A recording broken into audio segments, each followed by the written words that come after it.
On Tinder, okay, this is a fact from an article, okay, like a research paper. Men found 60% of women or so, maybe 70, to be attractive. Women found 80% of men to be below average. Just think about it for a second, what that means. Men ranked women on like a bell curve distribution of attractiveness, and women ranked men like 20% okay, 80% no. It's the same way that women gatekeep sex, men gatekeep relationships. Hello and welcome to the heliosblog. My name is Helios. Today, relationship advice. Sexual differences in relationships. Oh, you do not want to miss this. Listen to this one till the end. So much good stuff here. In the modern world, many people believe that men and women are the same. The natural conclusion is that men and women desire the same things in relationships. They do not. Let's get into what these sexual differences are in relationships and other things. Off we go.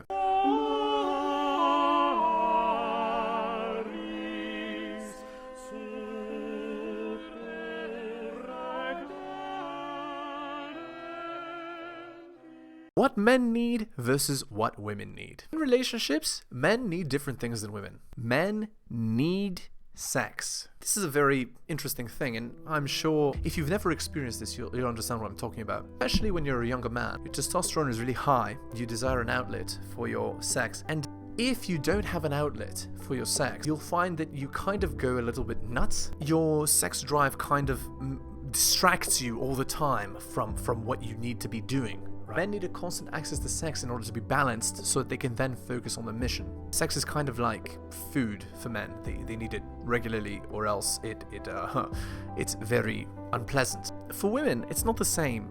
Women need strength and stability from a man the same way that men need sex. Because of these differences, right? Because men and women desire different things. Men and women control different things in relationships. They gatekeep different things. And here's who controls access to what. Since men need sex, women control access to sex. And what this means is that whatever barriers women put to sex, men need to meet. The way this manifests is through the Pareto principle. Pareto principle states that 20% get 80%. The way this applies to the sexual marketplace is that 20% of men get 80% of the sexual attention from women. Because women gatekeep sex, men need to meet that top 20% bar. Just look at Tinder if you want to see what I'm talking about. On Tinder, okay, this is a fact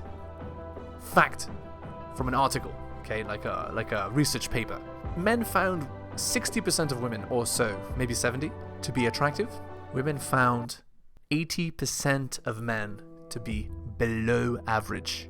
Just think about it for a second, what that means. Men ranked women on like a bell curve distribution of attractiveness, and women ranked men like 20% okay, 80% no. It's the same way that women gatekeep sex, men gatekeep relationships. It is up to a man, really, to decide if he wants to continue a relationship with a woman, right? Because men only need sex.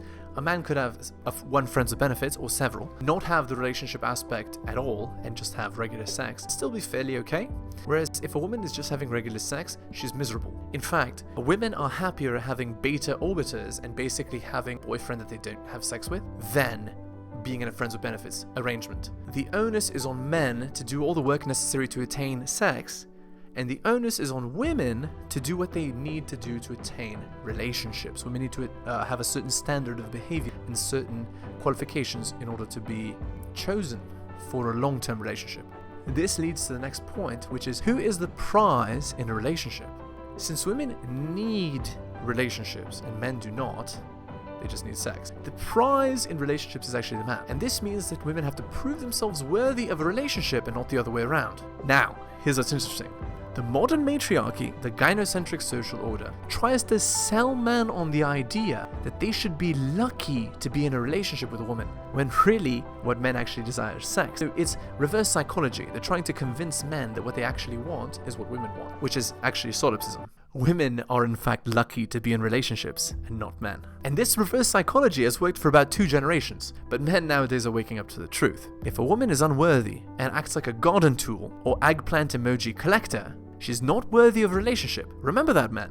This is true. And sadly, the reason why these garden tool women are able to have relationships is because some men are so starved for sex that they'll accept anything.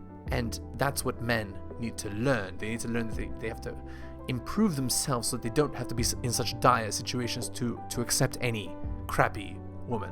Do not be the guy that allows any woman to be in a relationship with him. You will be miserable if you do. Now here is an expression. I'm sure some of you have heard it. I have low libido. If a girl tells you she has low libido, it means multiple things. First of all, it means she's not sexually attracted to you. And secondly, it means she's clueless about what men desire in relationships. Often, men have relationships for regular access to sex. If sexual access drops off, the man is in a ridiculously bad deal. One where he has to pay and provide and protect while not being given what he desires. If you are that man, you need to immediately start looking for other women to sleep with. Any woman who's going to play the sexual denial game with you should lose her place as your main girl. Your girl needs to understand that if she's not providing you with what you need, she will be replaced. What do you do if she starts withholding sex? Withholding sex is tantamount to replacement. Any girl who's not meeting your needs is unworthy. Your girl needs to understand that she's never allowed to slip in this regard. Playing games with sex or attaching sex to chores or ultimatums is an immediate downgrade to friends with benefits, and in fact, cutting her outright.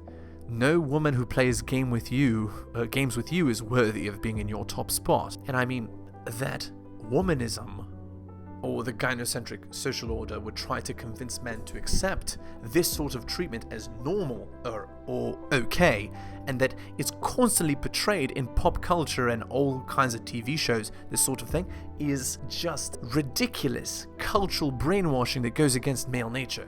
So there you go. Now you can see it, now you know. Prevent the problem by not allowing it to enter your life.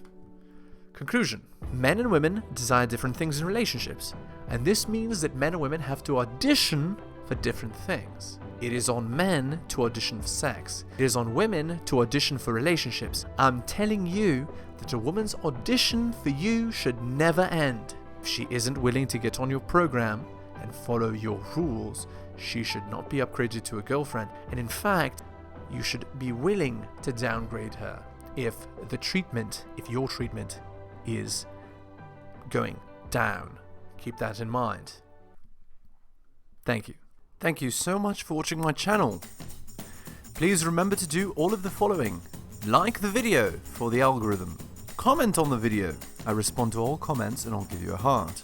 Subscribe and hit the bell so you can see my content on your feed. Check out all of my content on other platforms. It spreads the reach of the channel. YouTube, bit.ly/heliosyoutube. Rumble, bit.ly/heliosrumble. My blog is realheliosblog.com. My podcast, bit.ly/heliospodcast. My Patreon, patreon.com/theheliosblog. You can also support the show at bit.ly/heliosdonations and buy my books at bit.ly/heliosbooks. Thank you so much for all of your support.